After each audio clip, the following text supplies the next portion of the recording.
Before ko i-turn over kay Ronald, isang pahabol na lang na tanong, Attorney Claire, kasi nabanggit mo yung flood control. At hindi ko naman tatanungin kung sino at kailan. Pero ang tanong ng mga nakararami, dahil nga naiinip na, meron ba talagang big fish na parating na mahuhuli? Ayoko pong magsalita. Sa aking palagay po, meron po. Pero ayoko po kasi pangunahan ng ombudsman. Baka sabihin, ako mismo na hindi nag-iimbestiga, nagpi-prejudge ako eh. Pero Yeah. sa aking palagay, sa mga recommendation po ng DPWH at ng ICI, meron po. Sa aking Okay. palagay. Okay, Ronald. Well, naghahanap lang ng clarification, Yusek, yung mga mamamayan dahil may mga iba't iba kasing sometimes contradictory statements in relation sa ICI. May lumalabas na statement na nagawa na niya yung kanyang mandate, no? At may malaking possibility na itapusin na yung ICI.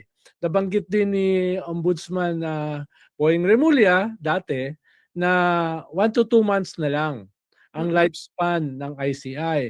Pero later on, binakpedal ni Ombudsman Boying Remulla, sabi niya, hindi, may role pa rin yung ICI. Magko-complement pa rin yan dito sa Ombudsman. Although sinabi niya before na redundant na. At ikatlo, ang sinasabi ay pag naaprubahan yung bill to strengthen an independent ICI na magkakaroon ng mga contempt powers, etc., di mabubuhay siya ng a stronger version. So as far as the executive is concerned, ano ba talaga ang magiging direksyon o future ng ICI? Sa ngayon, Sir Donald, hindi po talaga na ibabanggit sa atin kung ano ba ang mangyayari sa ICI. Tuloy lang po. Wala po, sa ngayon, wala din po sinasabi sa amin kung may replacement si Secretary Babe Singson at saka si ICI Commissioner Fajardo. Wala po na ibababa sa ating impormasyon. Pero patuloy pa rin po ang pag-gather nila ng mga dokumento at mga complaints. Totoo naman po na malaking tulong ang ICI. Napakalaking tulong po dahil naging fact-finding committee po sila. At yung mga naipon nila, yung mga naimbestigahan po nila ay naging malaking tulong po para mas magaan, nakagaan po sa ombudsman at saka sa DOJ. Yung mga dokumentong sila na mismo ang nakapag-aral kasi pag dumaan na po yan sa mga katulad po nila Justice Reyes, Secretary Babe Singson, Commissioner Fajardo, makakaasa ka na ito na ay kumbaga na-vet na itong mga dokumento na to at tama na. So mas madali na po sa DOJ at Ombudsman. Pero sa ngayon po, Sir Ronald and Romel, wala po tayong, wala pang ibinibigay sa ating anumang impormasyon kung hanggang kailan ang ICI. Basta patuloy lang po sila sa pag-iimbestiga. Alam ko, Yusek, na hindi naman bahagi ng gobyerno si Senator Trillanes, no? Si Sentry. Pero inaamin naman niya na supporter siya ng gobyerno, lalong-lalo na ng presidente, at in varying degrees ay tumutulong siya. No?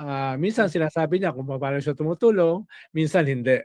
Pero itong mga recent interviews niya, parang medyo exasperated siya dito sa pace ng anti-corruption investigation. Ang sabi nga niya, kung hindi makakasuhan ang mga Duterte, no, middle of 2026 ay baka game over na yan, no, for 2028, no. So may ganun siyang mga hirit, mga hugot. Do you agree with him? Yes. Kasi alam niyo po, sinabi ko na kanina, nabanggit ko na yata ito sa atin doon sa 4 Alas. Since 2020, na umamin naman si dating Pangulong Duterte na marami siyang ghost projects. At ito lamang, 2017 po, ginawa, ito ay according to Congressman Valeriano, Sunog Apog, Manila. That's 2017. 2019, binayaran daw ito ng buo. Hindi pa po siya nasa pwesto, si Congressman Valeriano. Nang hindi pa tapos itong pumping station na to sa Manila. At hindi ito gumagana.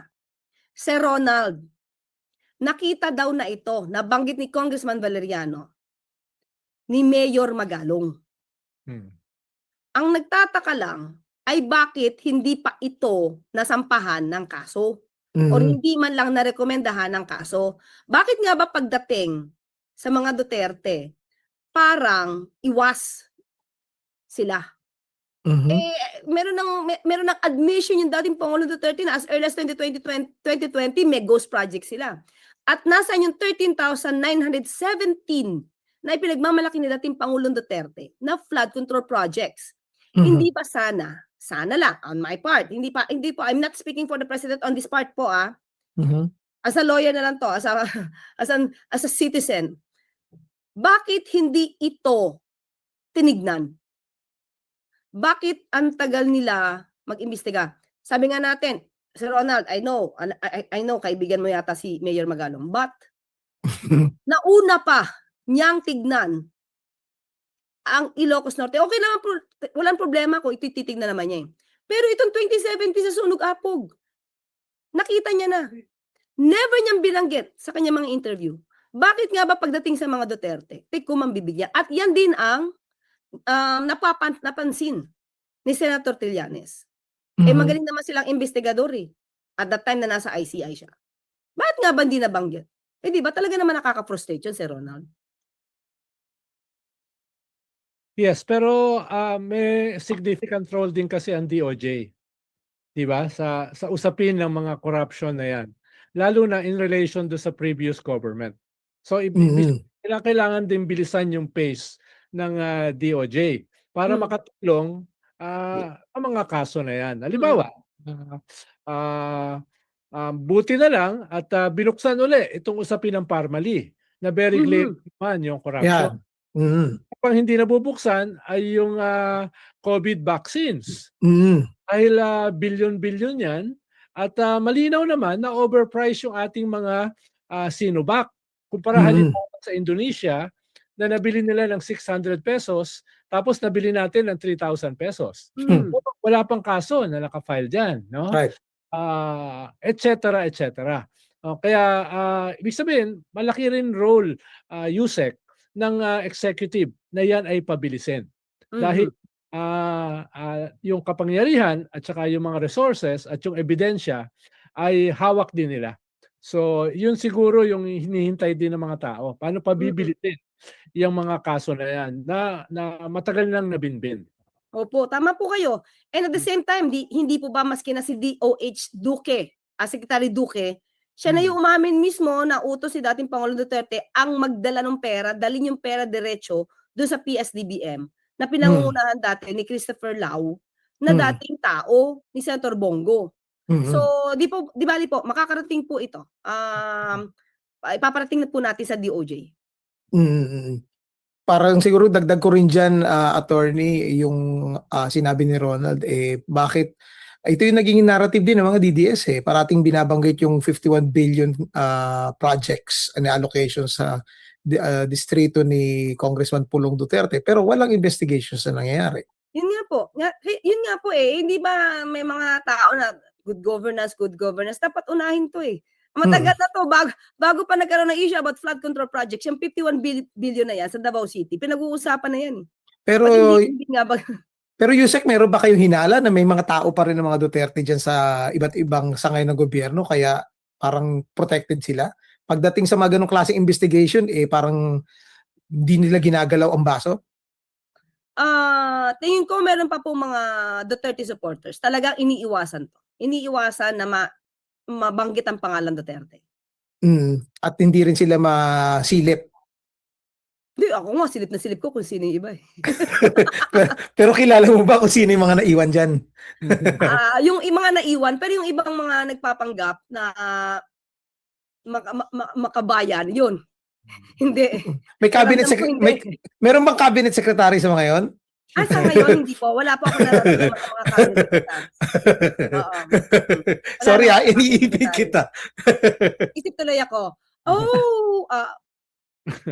meron pa.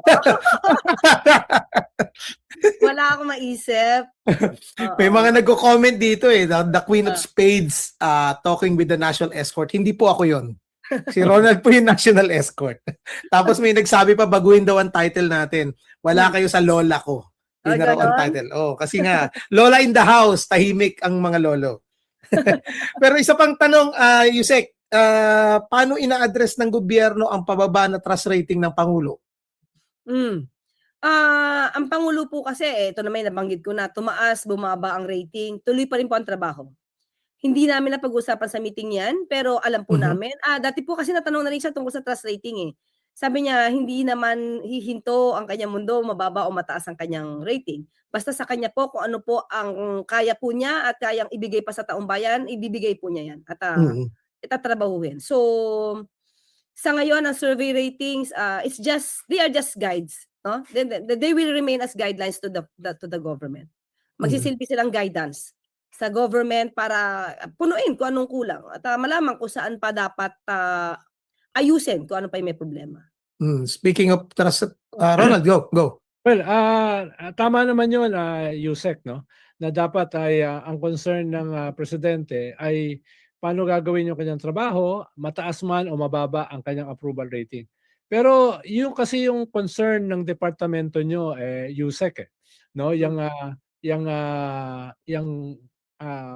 Kung bumababa ang ratings ng presidente, ay kailangan mag-reboot or mag-re-strategize yung PCOO at yung cluster na tumutulong sa kanila. Siguro doon nakaugnay yung tanong ni Romel. Not necessarily yung presidente, kundi yung departamento nyo ay ano yung pwedeng gawin. Halimbawa, self-criticism. Isang problema namin dati sa aming communications ay ang hirap ilabas ng mga nagawa ng gobyerno dahil umiiwas yung presidente sa EPAL. Ayaw niya ng EPAL, no? Ayaw niya ng wangwang. Pero kahit papano, kahit medyo ayaw ng presidente ng ganon, yung aming communications kinakailangan mag-adjust, no? Kahit may ganong klaseng sensitivity yung presidente. Dahil kailangan namin mapaabot sa tao yung mga positibo. Lalo na may mga usually nakikita ng mga tao yung negatibo eh. Yung nakikita ng mga kalaban yung negatibo eh. Yung ikinikiskis ng mga detractors ng gobyerno yung negatibo. So kailangan may counter push, no, yung departamento halimbawa ng PCOO. No? Parang kami naging problema rin namin yan eh. Kaya siguro in relation diyan yung tanong ni Romel, no? Pushback nyo dito sa bumababang approval ratings ng presidente. Katulad ng sinabi natin, katulad ng sinadjust niyo po, Sir Ronald, na tingin namin kailangan pa din mag-adjust. Kung nakikita namin na ang ginagawa namin ay sapat na, pero kung ganito ang nangyayari, kailangan pa namin mag-adjust. Kasi kung ikukonsidera niyo po, kung ikukumpara natin nung panahon ni Pinoy, parang mas marami ngayong lumalabas na vloggers, journalists, na parang ang gagaling na nilang Definitely. mag-analyze na kahit gamit lang po ay fake news o kaya haka-haka. Sa panahon po ng Pinoy, kahit papano, wala pang ganito eh. So, mahirap man kasi syempre may mga detractors na rin, may mga obstructionists na rin. Pero, ang hirap sa aming panahon ngayon, ang daming nagmamarunong. Ang daming sumasakay. Tapos yung iba kahit maka-fake news kasi for the views. Hindi interest nila ang makasabi ng katotohanan. It's either bayad sila ng mga politiko or for the views sila. Kasi minsan pag ang title mo may clickbait, kahit walang laman yung nakakakuha ka ng views eh. Doon minsan ang tao naman, ito pa lalo, dati wala masyado nito eh. Yung mga shorts, yung mga TikTok na yung mga reels. Mga reels na minsan i-splice, tapos yun na yung lalabas na kwento at yun ang madalas napapanood eh. Sir Ronald, siguro mapapansin nyo to. Mas malakas ang views ng mga shorts saka mga reels, TikTok na as compared sa mga podcast na ganito kahaba. Oo. So, minsan pag nagawa na nila yon, maniniwala na iba eh. Lalo na kapag po nasimulan nyo na puro, let's say, against PBBM, lahat ng tawag doon, algorithm, yun yung papasok sa'yo eh. So doon siguro kailangan talaga kami mag-adjust. At At susundin naman po namin at pakikinggan naman po namin kung ano yung mga suggestion ni Sir Ronald at ng iba pang mga kababayan natin. Para Kaya, maging maayos itong comms ng Tama. palasyo. okay, Dahil may... sabi ko nga, Yusek, again, we're in the middle of a war. Ano nga, yung mga assets ng China ay hindi na nahihiya na lumantad.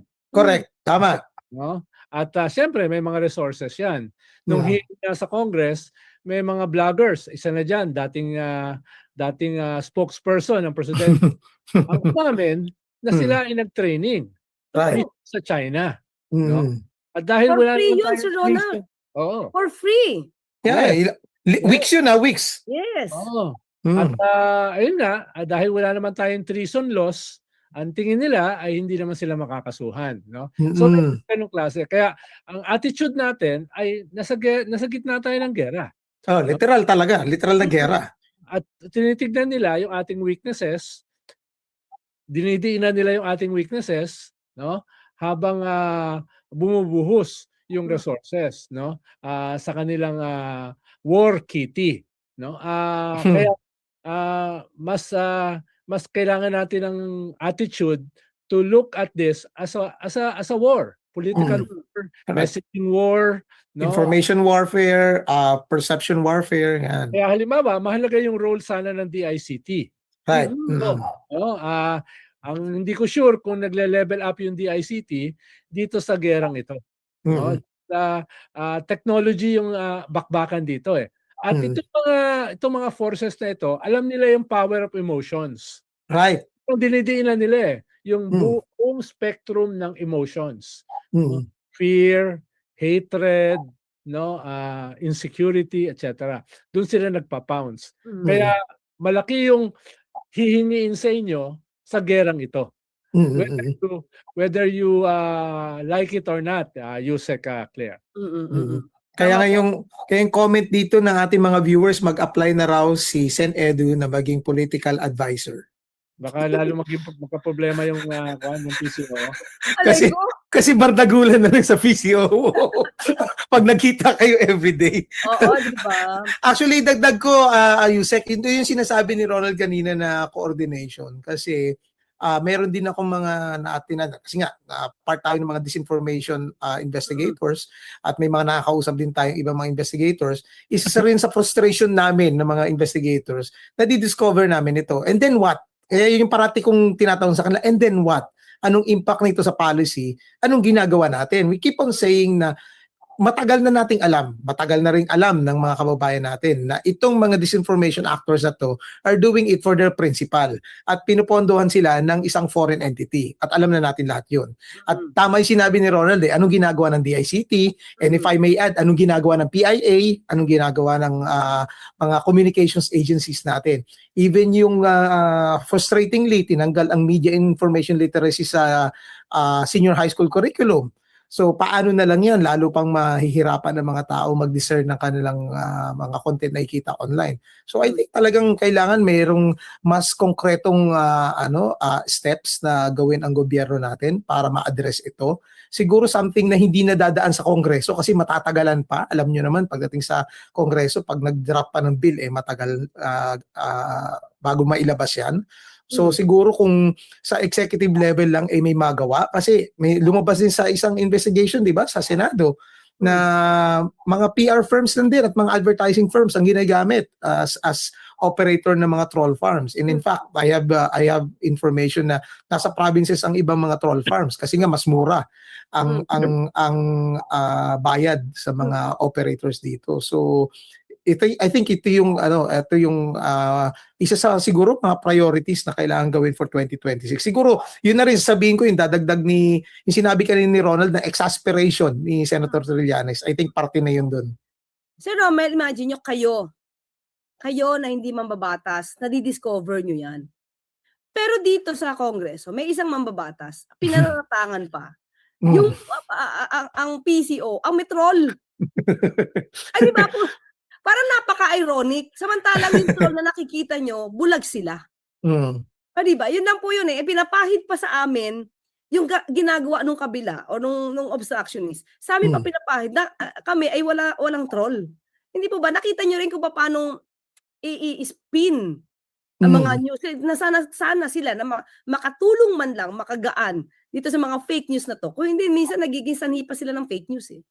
Pero kaya pag-aaralan po talaga namin 'yan mas lalo ngayon sa 2026. Yeah, sana makarating kay Secretary Dave.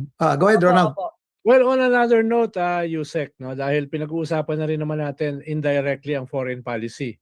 Dahil may kalaban tayo na hindi lamang mga reactionary elements dito sa loob ng ating bansa, kung hindi yung mga supporters nila at saka financiers nila na mga dayuhan, no? Mm. This year tayo yung magiging head ng ASEAN. Yun. No, ang tanong ko siguro in relation diyan, lalo na dito sa ating tension with this superpower, no? Ano yung plano ng Malacanang dito sa conduct nila as head ng ASEAN this year? Paano halimbawa nung last year ay nung pumunta ako sa Malaysia, kinausap si Prime Minister Anwar Ibrahim, no, na medyo nagdebate kami ng konti tungkol dito sa West Philippine Sea at saka yung Code of Conduct na hanggang ngayon ay wala pa, no? Medyo na asar ako nung sinabi niya na as far as we are concerned, the only tension in the South China Sea is between the Philippines and China. So ibig sabihin magiging head tayo ng ASEAN this year sa ganitong klaseng konteksto na marami dito sa mga miyembro ng ASEAN, perhaps except Vietnam, ay bending backwards to China, no? Kaya interested ako, ano ba yung natin? How do we handle our chairmanship sa ganitong klaseng napaka-crucial na taon? Well, sa ating pagkakaalam, ipupush talaga lahat ng Pangulo, especially about the security. Pero ang details po niyan, mas maganda po kung ang DFA magpapalabas kasi baka ma-quote ako tapos meron pong foreign policy na ipapalabas ng DFA. So mas maganda po na sa kanila naman galing at hindi sa akin po. Mahirap pagka foreign policy po sa akin manggagaling, eh. So hayaan ko na lang po ang DFA muna magsalita patungkol diyan.